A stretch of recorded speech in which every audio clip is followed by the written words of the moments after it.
ನೋಡಿ, ಅವರ 5 ಗ್ಯಾರಂಟಿಗಳಲ್ಲಿ 5 ಕೆಜಿ ಅಕ್ಕಿ ಇತ್ತು. ಯಾವತ್ತೂ ಅಕ್ಕಿ ಕೊಡ್ಲಿಲ್ಲ. ಮೋದಿಜಿಯವರು ಕೊಡ್ತಕ್ಕಂಥ 5 ಕೆಜಿ ಅಕ್ಕಿಯನ್ನೇ ಇಲ್ಲಿವರೆಗೂ ಕೊಡ್ತಾ ಬಂದಿದ್ದು. ಈಗ ಇದರಲ್ಲಿ ಹೊಸದೇನು ಇಲ್ಲ. ಅಂದಮೇಲೆ ಅವರೇನು 170 ರೂಪಾಯಿ 5 ಕೆಜಿ ಅಕ್ಕಿಯ ಬದಲು 170 ರೂಪಾಯಿ ಕೊಡ್ತಿದ್ರು, ಸೊ ಅದು ಈಗ 5 ಕೆಜಿ ಅಕ್ಕಿಯಾಗಿ ಮಾರ್ಪಾಡಾಗಿದೆ ಅಂತ ನಾನು ಕೇಳ್ಪಟ್ಟಿದ್ದೇನೆ. ಇದು ಗ್ಯಾರಂಟಿ ಹೆಸರನ್ನ ಬಳಕೆ ಮಾಡಿದ್ದೀರಿ.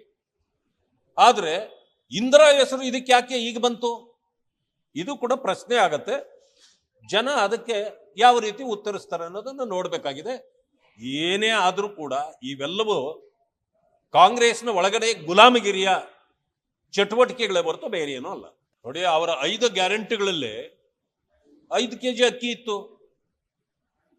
ಯಾವತ್ತೂ ಅಕ್ಕಿ ಕೊಡ್ಲಿಲ್ಲ. ಮೋದಿಜಿಯವರು ಕೊಡ್ತಕ್ಕಂಥ 5 ಕೆಜಿ ಅಕ್ಕಿಯನ್ನೇ ಇಲ್ಲಿವರೆಗೂ ಕೊಡ್ತಾ ಬಂದಿದ್ದು. ಈಗ ಇದರಲ್ಲಿ ಹೊಸದೇನು ಇಲ್ಲ.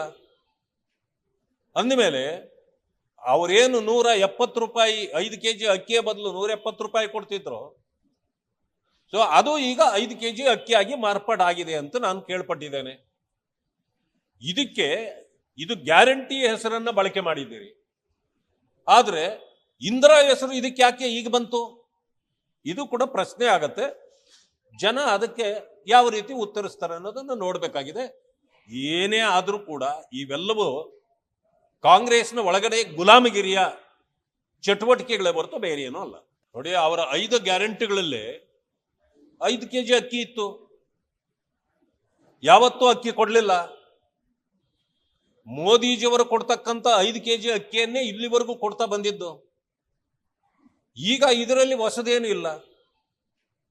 ಅಂದಮೇಲೆ ಅವರೇನು 170 ರೂಪಾಯಿ 5 ಕೆಜಿ ಅಕ್ಕಿಯ ಬದಲು 170 ರೂಪಾಯಿ ಕೊಡ್ತಿದ್ರು, ಸೊ ಅದು ಈಗ 5 ಕೆಜಿ ಅಕ್ಕಿಯಾಗಿ ಮಾರ್ಪಾಡಾಗಿದೆ ಅಂತ ನಾನು ಕೇಳ್ಪಟ್ಟಿದ್ದೇನೆ.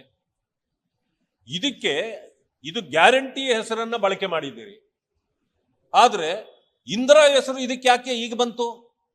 ಇದು ಕೂಡ ಪ್ರಶ್ನೆ ಆಗತ್ತೆ.